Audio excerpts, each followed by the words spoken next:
When I was a kid, my mom liked to make breakfast food for dinner every now and then. And I remember one night in particular when she had made dinner after a long, hard day at work. On that evening so long ago, my mom placed a plate of eggs, sausage and extremely burned biscuits in front of my dad. I remember waiting to see if anyone noticed. Yet all Dad did was reached for his biscuit, smile at my mom and ask me how my day was at school. I don't remember what I told him that night, but I do remember watching him smear butter and jelly on that biscuit and eat every bite. When I got up from the table that evening, I remember hearing my mom apologize to my dad for burning the biscuits, and I'll never forget what he said. "Honey, I love burned biscuits." Later that night, I went to kiss Daddy goodnight and I asked him if he really liked his biscuits burned. He wrapped me in his arms and said, "Your mama put in a hard day at work today and she's real tired. And besides, a little burned biscuit never hurt anyone."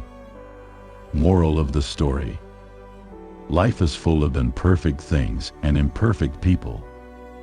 I'm not the best at hardly anything, and I forget birthdays and anniversaries just like everyone else. But what I've learned over the years is that learning to accept each other's faults and choosing to celebrate each other's differences is one of the most important keys to creating a healthy, growing, and lasting relationship. Once there was a poor man who was extremely lazy. He always dreamed of being rich and still didn't want to work for it. He used to ask for alms even just to feed himself. Luckily one morning, he got a pot of milk as alms. He was very happy. He went home with that pot and boiled it, drank some of it and set aside the remaining of it to turn it into curd. He laid down and soon fell asleep. While sleeping, he dreamed about getting rich one day and his thoughts were turned to pot of milk he got that day. He dreamed, by morning, the pot of milk will be turned to curd and thought he can get butter out of it. Then make ghee out of that butter. Once he get the ghee, he would sell it in the market and with that money he will buy a hen and hatch its eggs. There will be many chickens with which he will soon have a poultry farm of his own. He kept on dreaming that, after selling his poultry and buying some cows, he can open a dairy farm. All the people will buy milk from him and then he will be rich soon and he will buy jewels which he can sell to the king. He will be so rich that he will marry a beautiful girl and soon will have a handsome son. If son will do any mischief, he will beat him with a big stick.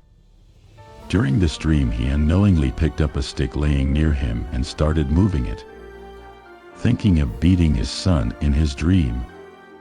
Suddenly he hit the pot and broke it. When he woke up, all the milk was spilled out of the pot. Moral of the story: no dream can be fulfilled without hard work. A man is getting into the shower just as his wife is finishing up her shower when the doorbell rings. The wife quickly wraps herself in a towel and runs downstairs. When she opens the door, there stands Bob, the next door neighbor. Before she says a word, Bob says, "I'll give you $800 to drop that towel." After thinking for a moment, the woman drops her towel and stands naked in front of Bob. After a few seconds, Bob hands her $800 and leaves. The woman wraps back up in the towel and goes back upstairs. When she gets to the bathroom, her husband asks, "Who was that?" "It was Bob, the next door neighbor," she replies. "Great," the husband says. Did he say anything about the $800 he owes me? Moral of the story. If you tell your shareholders important information about credit and risk on time, you can avoid unnecessary problems. An antelope was fleeing as if pursued by the devil, although there was nothing pursuing him. Surprised, an elephant asked him, "Mr. Antelope, why are you running like that? Is anything after your life?" He replied, "The central police of the animal kingdom are arresting all the goats because one of them urinated by the king's spring." The elephant retorted, "But you are not a goat. Why should you be concerned?"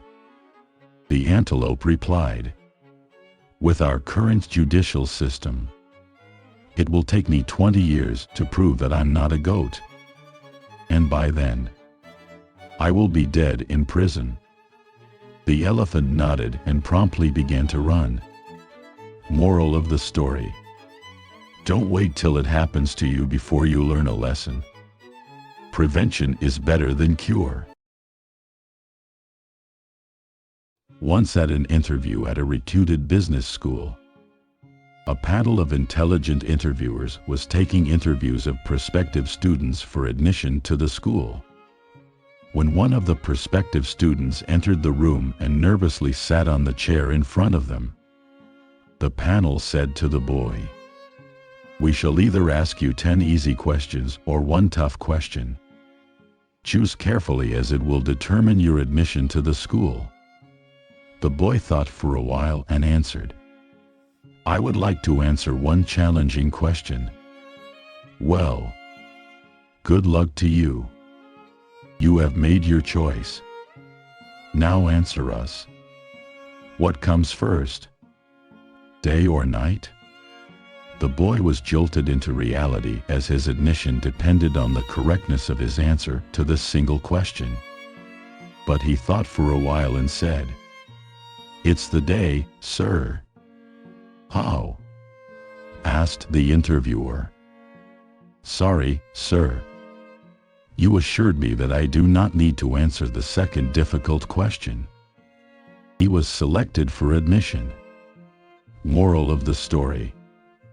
Technical skill is the mastery of complexity, while creativity is the mastery of the presence of mind.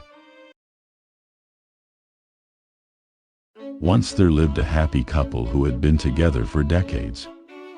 But after spending years together, husband was concerned that his wife was not hearing well as she used to hear. He thought that she might need a hearing aid, but he wasn't sure how to approach her.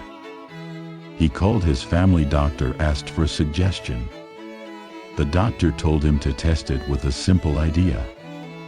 The doctor said, "Stand 40 feet away from her and speak as loud as you would speak to her in a normal conversation. Observe if she hears you. If not, reduce the distance into 30 feet, then 20 feet, and so until you get a response. The distance will help us to estimate her requirements for the hearing aid." Next day, the husband saw his wife cooking dinner in the kitchen. So he took the opportunity to check the doctor's idea. He got 40 feet away from his wife and asked, "Dear, what is there for dinner?" He waited for a response but did not get any. He moved a bit closer and asked, "Dear, what is there for dinner?" He still did not get any response from his wife. He then stood 20 feet away from his wife and asked the same question, hoping he would get a response this time. But the wife did not respond. He then stood just 10 feet away from his wife and asked, "Dear, what is there for dinner?" He did not get any response. By now the husband was very concerned and felt pity about how bad is his wife's hearing. Then he walked right behind her and says, "Honey, what is there for dinner?" The wife shouted, "John, This is a fifth time I'm saying chicken. Moral of the story. Most often, the problem may not be with others, but could be very much within us.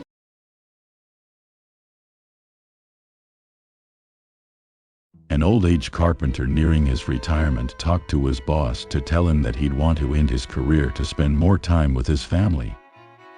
His boss was saddened by this since the old man was a good and reliable employee.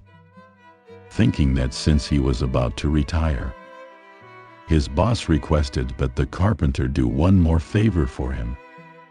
Build just one more house. Already losing his passion for carpentry, the old man reluctantly accepted his boss' request and built the house half-heartedly.